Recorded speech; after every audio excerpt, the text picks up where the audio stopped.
kadang-kadang cuma muter dari buku atau cuma keluar main main basket di lapangan. Ya sambil lihat-lihat lingkungan sih, kalau nggak terlalu rame ayo turun. Ini bisa dibilang nggak sih Mbak, kalau misalkan menulis itu berarti stress healingnya Mbak? Bisa jadi. Bisa. Okay. Kalau anak-anak sendiri bagaimana? Kan kalau Mbak Echa menulis ya, kalau anak-anak bagaimana? Apa sih stress healingnya mereka? Jadi mungkin kalau anak-anak sekarang pada saat melewati adaptasi baru, mungkin dari sini pun adaptasi mereka, alhamdulillahnya untuk yang anak-anak yang 234 Ryan sama Salman sama Ai itu alhamdulillah banget, saya yang Amar juga alhamdulillah saya dikaruniai anak-anak yang sehat, yang baik, yang pinter gitulah, begitu ya, yang mau mendampingi maminya. Tapi mungkin memang yang pertama itu anak saya anaknya lebih sensitif. Amar itu anaknya yang sensitif sekali. Jadi adaptasinya agak-agak sulit karena dia tertanam teman-teman yang lama, udah update sama teman-teman yang lama gitu. Jadi setiap weekend kayak begini suka nanyain, Mami boleh video call nggak sama temen yang di Bali, selalu gitu. Karena udah sekian tahun sekolah di sana ya dia ya. Waktu dia pindah ke sini kelas 2 sih, Mbak. Kelas 3. Kelas 2. Dia kelas 2 akhir di sini, kelas 2 semester akhir di waktu dia pindah ke sini. Jadi baru 1,5 tahun lah. Tapi memang alhamdulillahnya yang namanya di Bali itu kita komunitas muslim itu kan minoritas kecil. Jadi gimana ya, kayaknya tuh deket banget gitu, sudah berasa saudara, dan anak-anaknya apalagi gitu, jadi bermainnya tuh benar-benar intens gitu. Jadi mungkin sama dia udah ketanam di sana, sementara di sini maminya kerja gitu ya. Kayak nggak ada temen, jadi kesannya begitu. Kalau di sana itu suka banget yang namanya kumpul bocah, kita main kemana rame-rame gitu sama teman-teman, dan mak-maknya juga ikut gitu. Apalagi saat itu belum ada pandemi mungkin Mbak ya. Betul. Nah saya juga jadinya tanamkan itu ke Amar, bilang ke anak-anak kalaupun kita di Bali juga kondisinya sama nih, harus berjauh-jauhan, nggak bisa keluar, nggak bisa ke mall-mall juga tutup, nggak bisa ke bioskop yang seperti itu. Saya tanaminnya gitu. Untuk stress healingnya anak-anak ya. Yang kemarin apalagi pas pandemi di rumah full gitu, ya kayak gini, ngabisin waktu bareng setiap ada waktu liburan, ada libur sekolah gitu, sempetin buat main bareng, didengerin aja. Kalau Amar itu juga sama saya, susah sekali mengungkapkan, tapi pada saat dia ngomong, Mami bosen di rumah, berarti ini emang udah mentok nih anak nih gitu. Ayo kita jalan-jalan.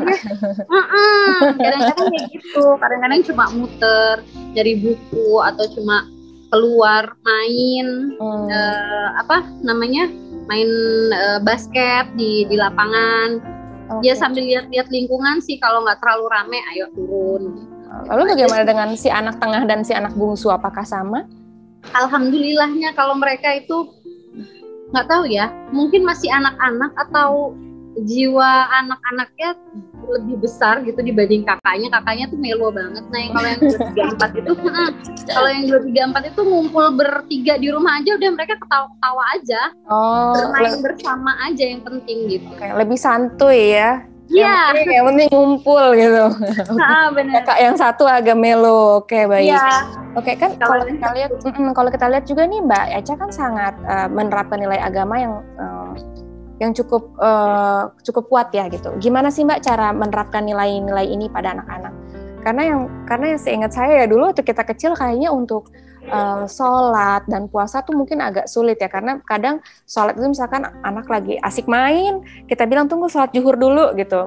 Atau lagi puasa, aduh di depan ada es krim enak banget, tapi harus puasa gitu.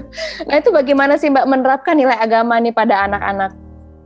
Iya, alhamdulillah banget juga sih, didukung sama lingkungan awalnya yang dulu di Bali. dari sekolahan mereka pun kan memang sekolahnya sudah menanamkan buat mencontohkan gitu ya untuk setiap azan langsung sholat gitu. Dan alhamdulillah juga dulu sama bapaknya mereka itu juga ditanemin banget. Kalau sama bapaknya bahkan mungkin lebih ketat. Kalau saya habis subuh gitu kadang-kadang anak-anak masih malas-malesan, langsung saya ajak mandi, langsung sarapan, langsung siap-siap buat sekolah. Tapi kalau dulu sama bapaknya diajak murojaah, diajak ngaji dulu. Oke. Jadi memang dari ya. Iya. Jadi emang dari kecil udah ada pembiasaan, alhamdulillahnya dari bapaknya udah mencontohkan. Ya semua kan dimulai dari tauladannya dulu, Mbak. Jadi ada contoh dulu di rumah. Intinya ya gitu. Kalau di rumah kita mencontohkannya udah buat disiplin, insya Allah mereka juga nurut dan didukung sama sekolahan gitu. Jadi emang awalnya fondasinya di rumah, dicontohkan dulu aja, terus kita pilih sekolahan yang mana yang sevisi sama kita. Jadi tektoknya dapet. Gitu sih. Apakah ini termasuk dalam tips agar anak-anak taat beragama, Mbak? Tentu aja satu tauladan, yang kedua sekolahnya. Lalu apalagi, Mbak? Apakah ada tips yang bisa dibagikan kepada Bunda di sana? Ya itu sih salah satu tipsnya. Terus mungkin yang ketiganya kalau sholat, alhamdulillah asal kita contohkan terus kita kasih reward. Anak baik, anak soleh gitu aja tuh mereka udah semangat kok, udah seneng kok gitu. Terus mungkin apresiasi ya, dikasih apresiasi aja. Kalau mereka belum tertib, mereka masih lari-larian, masih tengok-tengok gitu sholatnya, ya wajar namanya anak-anak. Yang penting disiplin aja dulu gitu. Yang penting disiplin dulu ya udah. Alhamdulillah banget gitu. Terus kalau puasa, jujur sih kalau puasa saya pakai reward. Jadi kalau ini full nih 30 hari full, Salman mau minta mainan apa yang gitu. Wajar lah ya. Kadang anak-anak kan kalau ada rewardnya itu effortnya akan lebih ya. Ya, nah yang lucu itu nih Salman kan udah 6 tahun. Ini udah tahun keduanya dia full puasanya. Oh hebat. Alhamdulillah. Jadi waktu awal-awal dia puasa dulu kan dia masih TKB. TKA 4 tahun.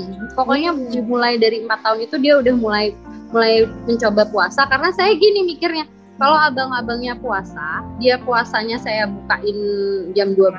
Kan latihannya biasanya gitu, duduk gitu ya. Jam 12 siang udah buka puasa gitu. Itu nanti abang-abangnya ngeliat, terus abang-abangnya mau makan kan kesian gitu. Jadi tekniknya udah siang gitu langsung saya ngantukan saya ajak puter-puter udah kena angin gitu, puter-puter ke perumahan aja, keliling-keliling perumahan, udah sampai di rumah ngantuk, sihir-sihir tidur. Setting tempatnya senyaman mungkin, yang gelap, yang dingin, udah tidur aja. Jadi dialihkan ya, jadi dalam artian dialihkan, bikin capek, jadi nggak lapar tapi jadi ngantuk. Fokusnya di distract, fokus laparnya dialihkan kemana, benar. Jadi nanti pas bangun, pas waktu asar itu tadi zuhur sholat dulu terus ditidurin, terus bangunnya di pas asar. Habis sholat asar tuh kadang-kadang di masjid suka ada sih teman-temannya yang kecil-kecil jajan apa segala macam gitu. Suka saya jemput, saya ajak puter lagi sampai maghrib gitu. Intinya selama Ramadan tuh Mami Echa tuh pusing lah ya, muter kanan, muter kiri. Pokoknya ini 3 anak nggak boleh batal puasa gitu. Ya, kalau dulu pas Salman gitu, alhamdulillahnya masih sempat begitu. Ini saya yang keteteran Ai, Mbak. Ai ini karena saya 4, oke. Nah, sekarang kan dia udah 4 tahun. Tapi kayaknya belum bisa menerapkan apa yang saya terapkan ke Salman. Karena pada saat itu kan saya masih belum bekerja ya. Ini sekarang saya udah kerja, jadi saya harus berdamai sama Ai yang sahur sih, kadang sahur, kadang nggak sahur. Tapi selalu nggak puasa, selalu puasa juga, tapi cuma sampai jam 12 gitu. Karena nanti jam 12 dia udah susu. Nah itu saya nggak bisa ngajak dia muter-muter terus tidurin dia tuh belum bisa sekarang. Oke, karena pekerjaan ya Mbak ya. Oke, ini kan berarti apakah kan tadinya waktu di Bali Mbak tidak bekerja ya, maksudnya masih ibu rumah tangga gitu. Terus sekarang mereka pindah kota dan ibunya pun sekarang punya profesi yang tetap gitu.